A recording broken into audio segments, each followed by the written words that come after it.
Hello everyone and welcome to SkillCapped. I'm Notorious Dub and today I'm going to be going over the most deadly weapon in Valorant, the Operator. Now in this guide I'm going to be going over everything from the basics to playstyle all the way to how to counter the Operator, because a good Opper can take over a game and nearly solo carry to victory. Before we get into that though, make sure you hit that subscribe button, turn on the bells, because we have way more premium guides just like this one coming your way. As we've all probably noticed, the mere existence of an operator on the battlefield changes the entire dynamic of how the enemy team moves around. But before we can talk about how to establish that kind of dominance, we have to start with the basics. So let's start with damage values. The most important thing that you need to know about the damage of the operator is that it does 150 damage to the body. That means that this gun gives you those satisfying one-shot kills every time you click on someone's body. But with that being the case, why would you ever try to click on someone's head? This is where the biggest difference between the operator and the normal weapons come in. While normally you want to try to keep your crosshair placement on the enemy's head level, you instead want to keep your crosshair at the enemy's chest or collarbone area. This gives you the biggest target because the enemy's arms and shoulders count as part of the torso as well and receive that 150 damage. Now the legs, they're a bit different. They receive 127 damage when they're hit with the operator, which is still a one-shot kill to light armor, but legs are much more difficult to hit, so make sure you keep that crosshair up to give you the best chance at that one-shot kill. It is important to know though, when you do hit an enemy in the head, it deals a whopping 255 damage, which obviously seems like overkill. But there are so many walls and objects in Valorant that can be shot through that this high damage value pretty much guarantees that no matter what object you're shooting through, if your bullet touches the enemy's head, it's going to be a kill. So the important thing to remember here is to aim at the upper body unless you're shooting through a wall, where a headshot is far superior. Now one quick tip before we get into when you should use the operator: Valorant has an auto rescope feature that allows you to scope back in as quickly as possible after firing a shot. This allows you to shoot and gives you near perfect speed in getting your next accurate shot off. And while it may not seem like much, that split second could be the difference between you living and you dying. Now it's important to understand when you should be using the operator, because using the operator at the wrong time can easily lead to a lost round and a ruined economy. There are two powerful scenarios you should consider when using an operator: when you're contesting mid-control from a long angle, or when you're attempting to hold a site solo.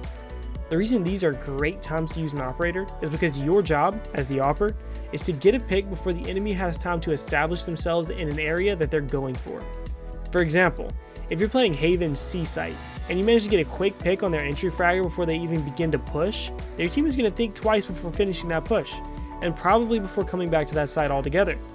And the same goes for mid-control on nearly every map. A basic rule of thumb is if you're contesting a crucial point on the map, and have room to reposition after your first shot, the operator can be a very powerful tool, considering you know how to use it. Now, knowing how to use the operator is the most important thing, because with the sheer damage output of the weapon, if you can master it, you'll find yourself shooting your way out of some very bad situations. Aggressive opping. Aggressive opping is the flashy Counter-Strike-like opping that everyone wants to pull off, just because it looks so cool when you can actually make it happen. But it's just not as effective in this game for a few different reasons. For one, the buy phase allows defenders to get set up in position on site before the round actually starts, making catching defenders in rotation much more difficult.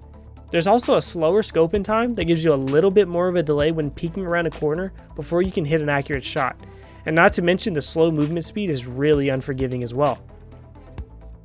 Now all of these things being said though, there are a ton of aggressive ways to use the operator that are still viable, like showers or mid on bind from attacker's side.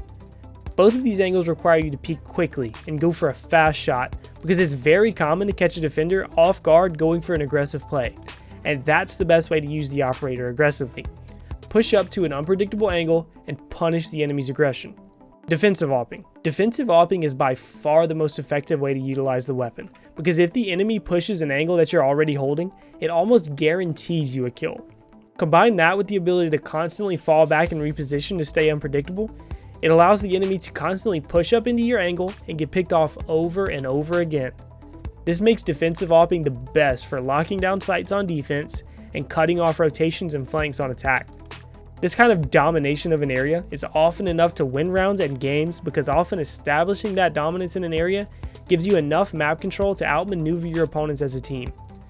Let's be honest though, this wouldn't really be a playstyle section if we didn't talk about quickscoping. Quickscoping has been a staple in shooters for a very long time, and Valorant is no exception. Although quickscoping in Valorant isn't quite as effective as in some titles, the scope in time isn't so long as to make it ineffective.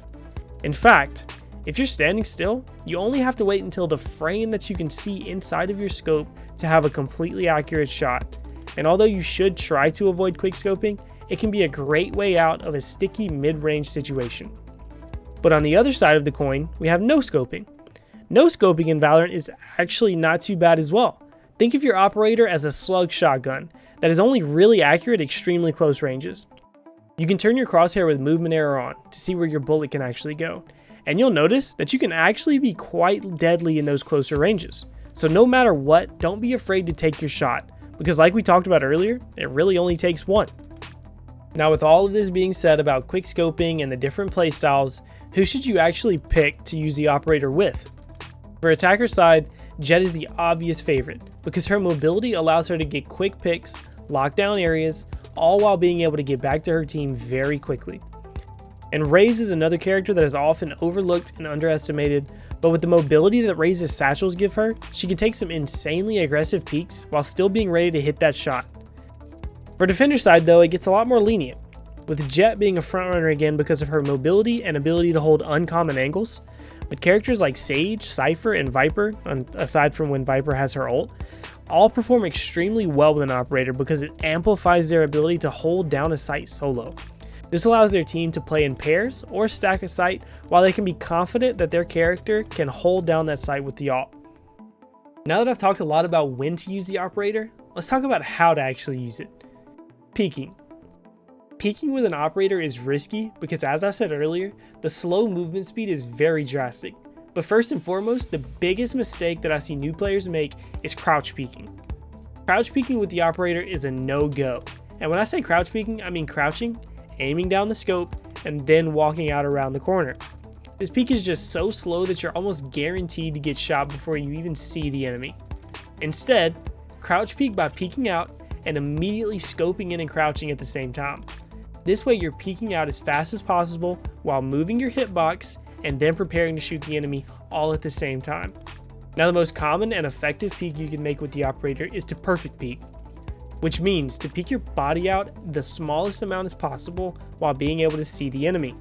You want to combine this peek with isolating the angle as best as possible, meaning you should try to peek only one angle at a time to avoid any enemy peeking you while you attempt to get a shot on your original target. Although the standard peek is probably going to net you the most kills, there's also jump peeking and re-peeks. Now jump peeking is the act of jumping out past the corner instead of walking past it, in an attempt to go farther than the enemy's crosshair, giving you time to scope in and click on their body before they can adjust to your unpredictable peek. This is a great way to be unpredictable and punish an enemy for playing too safe of an angle, and this is also a borderline OP strategy when used in conjunction with Raze's satchels. Finally, we come to re-peeks, the downfall of many players in Valorant, because when you miss that first shot, I think everyone's a little bit compelled to swing it and try it again. If you're going to re-peek, most of the time the best option that you have is to crouch peek like we talked about before, because after the first encounter the enemy is likely to be pre-aiming at your head level, so crouching will likely make them miss their first shot, allowing you time to pick up that easy frag. The safer option for re-peeking is to go back to the same angle but hold it closer and from an off angle. That way they have to push up just a bit further and you still have that holder's advantage with the one-shot kill weapon. Overall though, when on defense, it's usually better to just play it extremely safe and fall back to reposition, which is where positioning comes in. Now positioning is vital when using the operator because holding a bad angle or being too predictable can cause you to die. And dying with an operator is usually a lost round because you're supposed to be holding a very important area of the map. As you probably already know though, the longer the angle, the better for the operator, because there is no bullet drop off, and when going head to head with a Vandal or a Phantom at long ranges, the operator will easily win out 9 times out of 10 because you have no recoil to control and you just have to hit that one shot. But there are more to holding and peeking angles than just how far away you are from the target. So let's talk about tight angles. Tight angles are very effective for holding a site solo because the goal is to peek an angle, while seeing the smallest amount of the enemy as possible. That way they see even less of you. Sometimes you're going to run into people with godlike aim, and taking straight up gunfights with them is difficult. So this tight angle peeking is very important to gathering information on the enemy team while still being nearly impossible to kill. This allows you to fall back, get into a better position to take the fight whenever they push up on the site, and allows your team to rotate early to give you guys the positional advantage that you're going to need to win that round. And then there's off angles. Sometimes in games you're feeling an area of the map. You're getting kills left and right in this particular area, but you can feel yourself getting a bit predictable. Well, off angles are always an option. An off angle is an unpredictable angle that the enemy isn't used to seeing. This means that you could push out into the other side of the angle that you normally hold, or if you're playing Jet, just boost on top of something like the middle box on B site in Haven. These off angles are very powerful to catch the enemy off guard because it's very difficult to have good crosshair placement on an off angle, and the enemy's reaction time will be severely reduced because they don't expect the angle. Just make sure you're careful with your off angles because the last thing you want is to be predictable, especially if you're playing an off angle. Now, most of the time you're not going to be playing the same angle the entire round, which is where repositioning comes into play. The first tip I have is whenever you take a shot, you can do something that is called a quick switch. The basics of quick switching is to press 3 to take out your knife after you shoot. This gives you the extra movement speed to allow you to get back behind cover or just reposition before you pull your operator back out. Now you can combine this with a jump to allow you to maintain that knife movement speed while you're in the air, and you press 1 to pull out your operator, so you're taking that time to pull your operator back out without actually taking that movement speed penalty. This allows you to be ready to shoot again from a much safer place than you would be if you kept the operator out the entire time and tried to walk away and reposition with that slower movement speed. But this still begs the question, where should you reposition to?